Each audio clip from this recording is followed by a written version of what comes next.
He's already awake at 5 in the morning. He kisses his two children goodbye and leaves his small apartment to catch the bus to the city. He works long hours to maintain a family, and though he never knows what tomorrow holds, he keeps moving forward. His name is Freddy. He's my hero, and actually, my dad. My dad's story is one of millions. Every day, millions of people in Latin America live in the realm of social and economic uncertainty. They make up what I call the silent majority. They are not famous, they are not in the news, but they are the backbone of my region. In this talk, we will answer 3 questions: who, how, and what for. You will find out who makes up the silent majority, in what ways these people manage to make their lives through obstacles with resilience, and finally, and most importantly, I will unveil the lessons that we can learn from them. So, I want you to look at the audience for a Latino. Because today, it will not only be me, but I will also tell part of their history.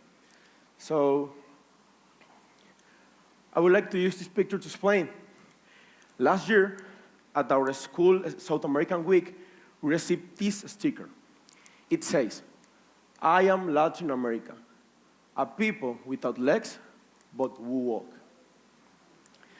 On this continent are the everyday workers, men, women, teenagers, and children who work to survive with the unseen fruit of labor without any guarantees. Millions of laborers, farmers, market vendors, technicians, factory and public employers, fishermen, domestic workers, and many others who work for often miserable pay. In this room, there are many who from a very young age began working in the bakery, helping with the family businesses, sweeping houses, or even tutoring in order to contribute to bringing in money. From a young age, we get prepared so that when we are old enough, we can take on a role of responsibility. And that becomes the duty we embrace with attitude. Attitude that is maintained from the children who work to those who are very, very old. These are the people who keep our societies running, but rarely are their stories told. They became just another number in the government social security system, another card for the food voucher, and more. And when it comes to nurturing the seed of the society to make it germinate, we have the guardians of the home. Definitely the pillars of our communities. They are the mothers and fathers who are silent leaders within the 4 walls where the strength of the region is built. All of this would be impossible without the crucial role of the Latin American women. Our grandmothers, aunts, sisters, and our mothers, with their soul embrace, with their courage inspire, and they breastfeed each one of us, children of Latin America. It's impressive how the guardians of the home find the ways to balance their job in the home, their work, and their community life in context of social challenges. And especially how they maintain the traditions of the families together, the shared meals, the celebrations, and the stories passed down through generations. This is so true that there is not a day that goes by at this time of the year that I don't wish for the arrival of December. A time to celebrate Christmas, the Venezuelan way, and to listen to the gaitas with the embrace of our loved ones. All Latinos and I have been touched by the inexhaustible flame of tradition, and that means everything to you. And this is going to be my 18th Christmas. I still have a long way to go because I am a young Latin American, and also an everyday worker, and a guardian of the home. I am part of this group, the young generation of the Latin Americans who are full of hope, innovation, and dreams, despite having all the odds stacked against us. This is me, speaking in English in an audience like you. But in order for me to communicate in this way, I had to go through a difficult road. Because in Venezuela, the schools don't have the resources. We don't have the tools to teach other languages, not even Spanish itself. So now, with the power of my words, I have the duty to serve as a spokesperson for those young people who are part of the silent majority whose voice is dissipated by this kind of barriers. So it's precisely because of that lack of opportunity that many young people, in a mixture of determination and desperation, embark on all kinds of adventures, like those who leave their native places to seek better opportunities abroad, where their destiny is uncertain, and they do not have the privilege that I have right now. This message also highlights those young Latinos who find creative solutions to all kinds of local problems. And there are local problems. If you ask me about resilience, I answer Latin America. We have poverty, inequality, insecurity, violence, drug trafficking, dictatorships, migration.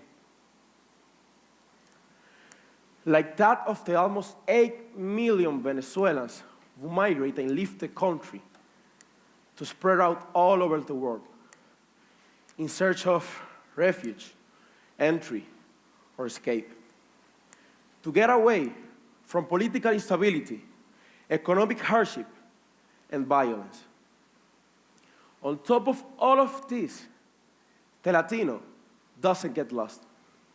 They find their identity in a place where it doesn't exist and embrace it more than they ever did.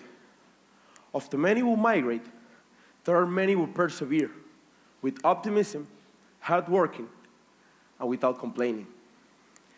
That migrant who gets ahead with work is the same one who served us at Doña Bárbara, at empanada stand in our town, and prepares the best empanada we will ever taste in our lives. A large part of the Latin American population lives below the poverty line. But it goes much further than that.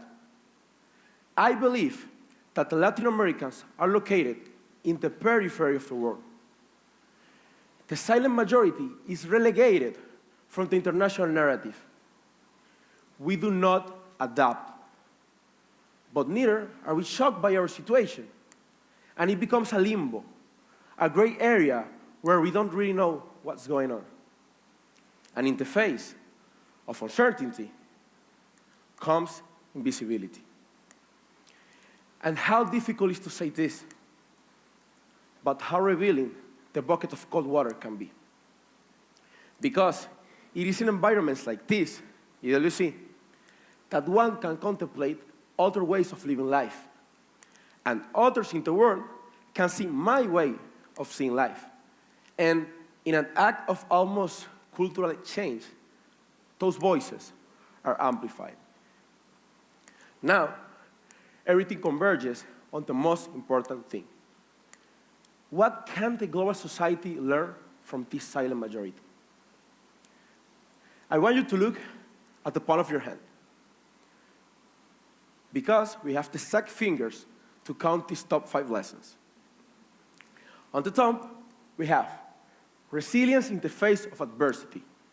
It's that ability to stay strong and hopeful, even when the odds seem stacked, even when the problem is called poor education or migration.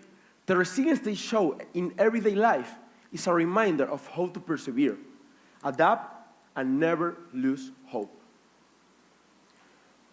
On the index, we have prioritizing community and collective good, because we underestimate the importance of community, its commonality and unity. I'm sure my life would be terribly worse if my dad didn't have my mom's support, and vice versa. This life reminds us how survival depends not only on individual success, but also on the strength of the community. And this is a principle that we can apply globally as we face issues like inequality, climate change, and health crisis. On the middle finger, we have resourcefulness and creativity in problem solving. Because limited resources force us to be incredibly resourceful and creative, finding ways to make the most out of very little. This mindset fuels innovation and efficiency in any system, a lesson that can be applied to other global challenges, such as sustainable living. Then, there is the superpower that does exist in real life: gratitude. In a stark contrast to the materialism we commonly see on Western societies, the silent majority lives with a deep sense of gratitude, an appreciation for what they have, no matter how small.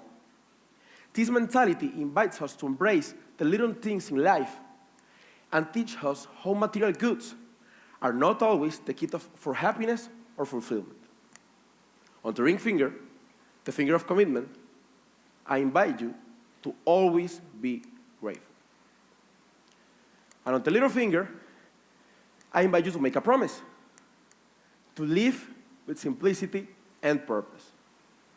In a world that seems full of distractions, the community of Latin America teaches us that simplicity and purpose are the pillars of a meaningful life. Their focus on family, community, and long-term survival make us reflect on our values and, of course, where is the footprint that we want to leave. And now, the hand is full of teachings, which if we close our fist, becomes the force that drives the message that this talk wants to give. Whether they are workers, guardians, or young people, they give us strength and learning. These are the voices that are often heard, but now that I put my ear to them, they sound to me like the future of my region. But not only my region, because every time I talk about Latin America, I do want to create a separation of the Latino cause from the African, Asian, or European cause. The goal of this talk is for you to take these teachings home with you and sharpen your ear, to recognize these silent voices in your own community. Only then can they be amplified. I suggest 3 actions you can take today to make this happen. Advocate for each voice. Be the pioneers in raising awareness. But above all, always keep your ears open. That's Latin America in a nutshell. In every step we take, there is hope, a strength, and a future waiting to be built. Vamos caminando. We keep moving forward. We are walking. Thank you so much. Thank you so much.